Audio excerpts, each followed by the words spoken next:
జయ శ్రీకృష్ణ. మా పొలాలు చుట్టానికి వచ్చాను. వరి పొలాలు కంకులేసి కలకలు ఆడుతూ ఉన్నాయి.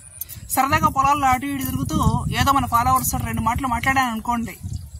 ఇక్కడ అలసిపోయి కూర్చున్న తర్వాత నాకు ఒక విషయం గుర్తొచ్చింది. ఇక్కడ నాకు అది మాట్లాడటం ఇష్టం లేదు, కానీ సరే ఎలాగో గుర్తొచ్చిన తర్వాత ఈ టాపిక్ గురించి మాట్లాడితే పోతుంది కదా అనిపించిందండి.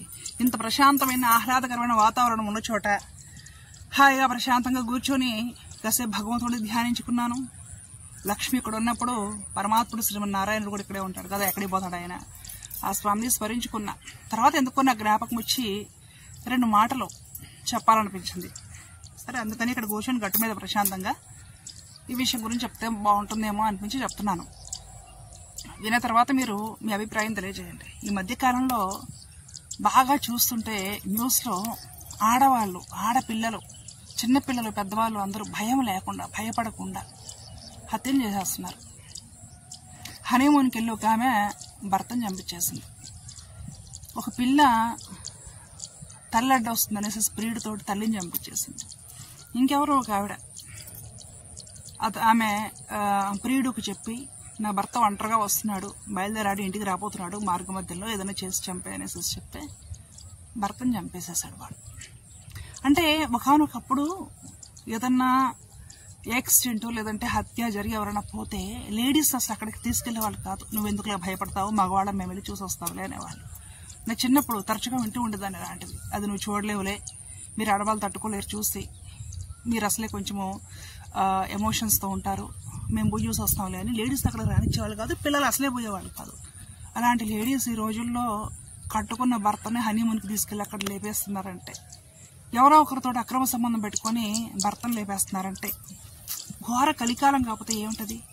ఆడపిల్లలు, టీనేజీ పిల్లలు ప్రియుడి కోసం తల్లిని తండ్రులు లేపేస్తున్నారంటే ఘోర కలికాలం కాకపోతే ఏంటండి ఈ అన్యాయం? నాకు చాలా ఆశ్చర్యంగా అనిపిస్తుంది. సిటీలతోంది భారతీయ సమాజం. సాటి మనిషి అంటే దయ, సాటి మనిషికి అతనిది ఒక ప్రాణమే, వాళ్ళకి ఒక జీవితం ఉంది, వాళ్ళ మీద ఒక కుటుంబం ఆధారపడి ఉంది, ఇలాంటి పనులు చేయకూడదే.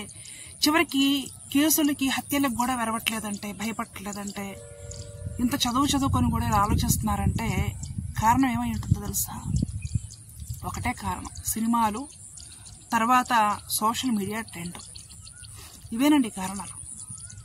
సినిమాల్లో ఎలా లేపించవచ్చో, ఏం చేపించవచ్చో సీన్ టు సీన్ చాలా జాగ్రత్తగా, గొప్పగా ఈ దర్శకుడు కాన్సన్ట్రేషన్ అంతా ఆశయాల మీద పెట్టి మరీ చూపిస్తున్నారు. అలాంటి సినిమాలు ఈ రోజుల్లో ఎక్కువగా వస్తుంది. ఆ సినిమాలు బాగా హిట్ కొడుతున్నాయి. ఇదొక విషయం. రెండో విషయం, సోషల్ మీడియా.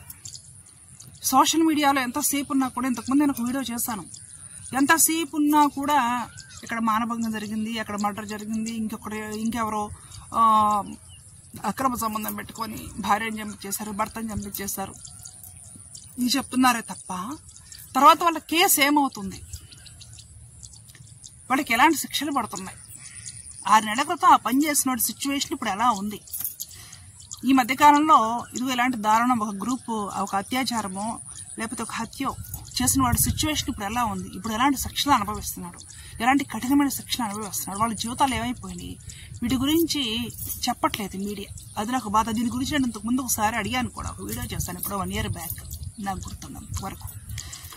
ఏదైనా జరిగితే జరుగుతుంది అనేసి చెప్పేస్తున్నాను, 2 రోజులు దాని గురించి మాట్లాడుతున్నాం, ఆపేస్తున్నాం. ఆ తర్వాత వాళ్ళ పరిస్థితి ఏమిటి, వాళ్ళ జీవితం ఇలాంటి నేరాలు చేసేందుకు వాళ్ళ జీవితం ఎంత దారుణంగా తయారైంది, ఎలాంటి కఠినమైన శిక్షలు అనిపిస్తున్నారు, ఇవి కూడా బాగా గొప్పగా విపరీతంగా రాస్తూ ఉంటే న్యూస్ పేపర్స్లో, విపరీతంగా న్యూస్ చెబుతూ ఉంటే వాడిని రిపీట్గా ఉన్న వాళ్ళకి కూడా భయం ఏర్పడుతుంది. ఇవి చేయకూడదు, వాడు ఏదో క్షణిక ఆవేశం మీద చేసినందుకు వాడు బతికిలా నాశనం అయిపోయింది, ఇన్ని సంవత్సరాలు జైల్లో ఉంది, ఇంత కఠినంగా జీవితం నాశనం అయిపోయింది, ఇంట్లో వాళ్ళందరూ పరదుకోలేకపోతున్నారు, మనం వీళ్ళు చేయకూడదని ఒక క్షణమైన ఆలోచిస్తారు. కాబట్టి దీనికి సంబంధించిన బాధ్యత ఖచ్చితంగా మీడియానే తలెత్తుకోవాలి. ఇకపోతే రెండో విషయం, బాగా సిటీ కల్చర్ అలవాటు పడిపోయారు జనాలు. ఇలాంటి విలేజెస్కి రావడానికి కూడా చాలా మందికి బోరు కొడుతుంది. ఏదో మనలాంటి ప్రకృతి ప్రేమికులు ఎవరో కొందరు, గ్రామీణ వాతావరణాలు ఇష్టపడే వాళ్ళు, స్వచ్ఛమైన నవ్వులు, స్వచ్ఛమైన గాలి, స్వచ్ఛమైన వెడుతురు గాలి, స్వచ్ఛమైన జీవనము చూడాలి, వీటితోటి మమేకమై బ్రతకాలి అనుకున్న వాళ్ళు ఎవరైనా వస్తున్నారు. కానీ గ్రామాలకు వెళ్ళాలంటే బోరు, అక్కడేముంటుంది అనేసి యువత బాగా భావిస్తున్నారు. సిటీలు, పబ్ కల్చరు, సినిమాలు, ప్రతి చిన్న విషయానికి సెలబ్రేట్ చేసుకుందాము, ప్రతి చిన్న విషయానికి సెలబ్రేట్ చేసుకోవాల్సింది, అన్ని సెలబ్రేషన్స్ జీవితంలో. ఈ విధమైన కల్చర్ బాగా పెరిగిపోతున్నాడు. విలాసాలకు బాగా అలవాటు పడిపోయారు. సాంప్రదాయాలకి విలువలకు తిలోదకాలు ఇచ్చేశారు. సాంప్రదాయం అక్కర్లేదు. ఆడపిల్లకి కట్టించుకున్న మాంగళ్యానికి విలువ లేదు, కుటుంబ జీవితానికి విలువ లేదు, భర్తకు విలువ లేదు, పెద్దవాళ్ళకి విలువ లేదు, ఏమీ అక్కర్లా. నా సుఖమేమిటి? కాస్త మగవాళ్ళు ఆలోచించారు. మొన్నటి వరకు దారుణం ఏంటంటే ఆడవాళ్ళు ఇలాంటి ఆలోచన చేసేవాళ్ళు, కాస్త త్యాగమూర్తులే ఉండేవాళ్ళు మహిళలు. వాళ్ళు కూడా నా సుఖం, నా సుఖం, నా సుఖం, నా ఎంజాయ్మెంట్, నా జల్సా, దానికోసం అడ్డొస్తే ఎవడన్నా కట్టుకున్న కాసేపు క్రితం నీ మెడలో మంగళసూత్రం కట్టిన మొగుడిని కూడా లేపించేస్తాను అనే సిచ్యువేషన్స్కి వచ్చేసారంటే, ఎవరినో ప్రేమించేసి అడ్డుగా ఉండడానికి భర్తను లేపించేస్తాననే సిచ్యువేషన్కి వచ్చారంటే, ఎవరినో ప్రేమించి అడ్డుగా ఉన్నారని తల్లిదండ్రులు లేపించేస్తానని సిచ్యువేషన్స్కి వచ్చారంటే ఆడపిల్లలు. అంతెందుకండి ఈ కర్మ, ఎవరినో ప్రేమించి అడ్డుగా ఉన్నారని కన్న బిడ్డలను లేపించేస్తామని సిచ్యువేషన్స్కి వచ్చారంటే ఆడపిల్లలు. ఇదంతా సోషల్ మీడియా ప్రభావం. అలివి మారిన విలాసాలకు అసలు భారతీయ జీవనంలో స్థానం లేదండి. మనకి రామాయణం, భారతం చూసుకుంటే మహామహా రామచంద్రుడు, రామలక్ష్మణ, భరత శత్రుఘ్నులు, ఇటు పాండవులు 5 ఎవరు విలాసాలు అనుభవించింది లేదు. వారి జీవితంలో ధర్మానికి, దయకు, త్యాగానికి ప్రాధాన్యత ఇచ్చారు. క్షత్రియులు కాబట్టి పౌరుషాలకు, పరాక్రమాలకు, ధైర్య సాహసాలకు ప్రాధాన్యత ఇచ్చారు. కానీ అసలు విలాసాలకు ఎక్కడ ప్రాధాన్యత ఇచ్చారు? పైగా వాళ్ళ రాజులు గొప్ప గొప్ప రాజ్యాలు ఏలిన చక్రవర్తులై ఉండి వాళ్లే విలాసాలకు ప్రాధాన్యత ఇవ్వలేదే. సాధారణ నాగరికులై ఉండి, మనుషులై ఉండి వీళ్ళు విలాసాలకు ప్రాధాన్యత ఇచ్చి విపరీతంగా ఆకర్షణలో పడిపోయి ఫోన్లో ఎవడో తగిలితే వాడి కోసము ఇంట్లో ఉన్న వాడిని చంపడం, ఆ సోషల్ మీడియాలో, ఇన్స్టాగ్రామ్లో ఎవరో పరిచయం అయితే వాళ్ళ కోసం ఇంట్లో అడ్డొస్తున్న తల్లిదండ్రిని, భర్తని చంపడము, చేసుకున్న భర్తని చంపడము, హనీమూన్కి పోయి చంపేయడము. అసలు భయపడటం లేదండి. ఎవరినైనా చంపేయడం అంటే భయపడలేదండి. అలా తయారయ్యారండి. అలా తయారైనప్పుడు ఒకటే మందు వీళ్ళకి. మనం ఏదైనా శాస్త్రాలు చెబుతాను, నీతి కథలు చెప్తానో ఎక్కదు. ఇలా చేసిన వాళ్ళని కఠినాతి కఠినంగా శిక్షించి వీళ్ళకి ఎలాంటి కఠినమైన శిక్షలు అమలు పరిచారో బాగా వైరల్ అయ్యేలా సోషల్ మీడియాలో మారుమూల అందరికీ కూడా పాకే విధంగా ప్రచారం చేయగలిగితే భయం ఏర్పడుతుంది. దండనీతి అనేది ఒకటి ఉంటుందన్నమాట. భారతంలో ఈ దండనీతి గురించి ఎక్కువగా విస్తారంగా చెప్పబడి ఉంది. అంటే నయానా భయాన ప్రేమపూర్వకంగానూ ఒక విలువలతో కూడి ప్రసంగం చేస్తే విని అది కూడా లెక్క చేయని సిచ్యువేషన్లో మనిషి ఉన్నప్పుడు దండనీతిని ప్రయోగించాలి. అంటే ఏంటంటే గట్టిగా కఠినాతి కఠినంగా శిక్షలు అమలు చేసి ఇలాంటి వేషాలు వేస్తే తలలు తీసేస్తాం, ఈ సిచ్యువేషన్ వచ్చేస్తుంది, ఇలాంటి లైఫ్ వచ్చేస్తుంది, ఇలా కఠినమైన నీ బతుకు కుక్కలు చింపిన ఇస్రాక్ అవుతుంది, కాబట్టి జాగ్రత్త అని బాగా ఇలాంటివి చేసి చూపించి విస్తృతంగా ప్రచారం చేయగలిగితే సమాజంలో భయం ఏర్పడుతుంది.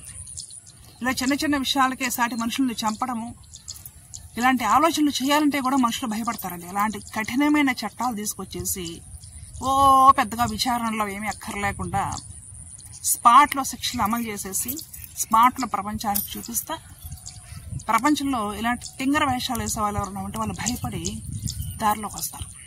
గుర్తుపెట్టుకోండి, మన భారతీయ సమాజంలో ఇంకొకరి వ్యక్తిని బ్రతికించడము, ఇంకొకరికి జీవితాన్ని ఇవ్వడము, ఇంకొకరికి కడుపు నింపడము, ఇంకొకరిని బాగు చేయడము, లేదంటే కుదిరితే ఇంకొకళ్ళ పరివర్తన తీసుకురావడము, వీటికి గురించి ఉంది. కానీ ఇలాంటి విషయాలు ఉన్నాయి. కానీ చంపడం ఏంటి అసలుకి? కట్టుకున్న మొగుడిని చంపేస్తారు, తల్లిదండ్రుల్ని చంపేస్తారు, కడుపులు పెట్టిన బిళ్ళని చంపేస్తారు. ఈ పనులన్నీ భారతీయ మహిళలు చేసేస్తున్నారు. అంటే విపరీతమైన విదేశీ భావజాలము, సినిమాల ప్రభావం, సోషల్ మీడియా ప్రభావం.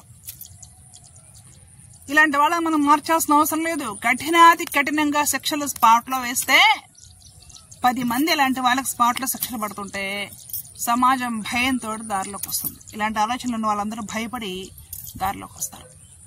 కాబట్టి నేను పోలీసు వారిని, న్యాయస్థానాలని, ప్రభుత్వాన్ని కోరుకుంటున్నాను. ఇలాంటి పనులు, అనైతికమైన, అత్యంత నీచమైన, కిరాతమైన పనులు చేసే వాళ్ళు మహిళలైనా సరే, మహిళలను మనం సపోర్ట్ చేయకూడదు.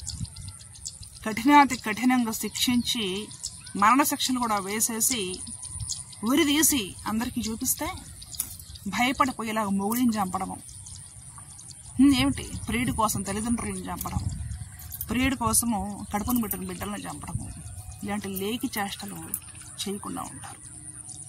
మహిళలను మనం సపోర్ట్ చేయక్కర్లే. ఇలాంటి పనులు చేస్తే మహిళలు ఎలా అవుతారు? రాక్షసులు అవుతారు. రాక్షసులకు మనం సపోర్ట్ చేయక్కర్లేదు. ఇలాంటి వాళ్ళకి కఠినంగా శిక్షలు వేసి తీరాలి. భారతీయ సమాజం ఇలాంటి వాళ్ళ వల్ల పాడైపోతుంది. భారతీయ మహిళలు ఇలాంటి చీడ పురుగుల వల్ల మొహమెత్తుకోలేరు. భారతీయ సాంప్రదాయాలు విలువలు ఏవైతే ఉన్నాయో విలువలు ఇలాంటి వాళ్ళ వల్ల పోతున్నాయి, సాంప్రదాయాలు పోతున్నాయి. కాబట్టి ఇలాంటి నీచుల గురించి క్షణం కూడా ఆలోచించకుండా కఠినంగా శిక్షలు వేస్తేనే మిగతా అందరూ దారిలోకి వస్తారు. మీరేమంటారు? మీ అభిప్రాయాలు కామెంట్ సెక్షన్లో తెలియజేయండి. ఆరోగ్యకరమైన సమాజం ఉండాలి, ప్రశాంతమైన సమాజం ఉండాలి. కానీ క్షణికమైన క్షణభంగురమైన సుఖాల కోసం, ఆకర్షణల కోసము సాటి మనిషి ప్రాణం అదొక విలువైనది అనే ఒక ఆలోచన లెక్క లేకుండా పిచ్చిలు విడతడానికి అలవాటు పడిపోయి సాటి మనుషుల్ని చంపడానికి క్షణం కూడా ఆలోచించట్లేదంటే సమాజం ఏమైపోతుంది? ఈ పనులు చేసే వాళ్ళందరూ చదువులేని గ్రామాల్లో వాళ్ళు కాదు, చదువుకున్న నాగరికులు, సిటీలో ఉండే వాళ్ళు చేస్తున్నారు.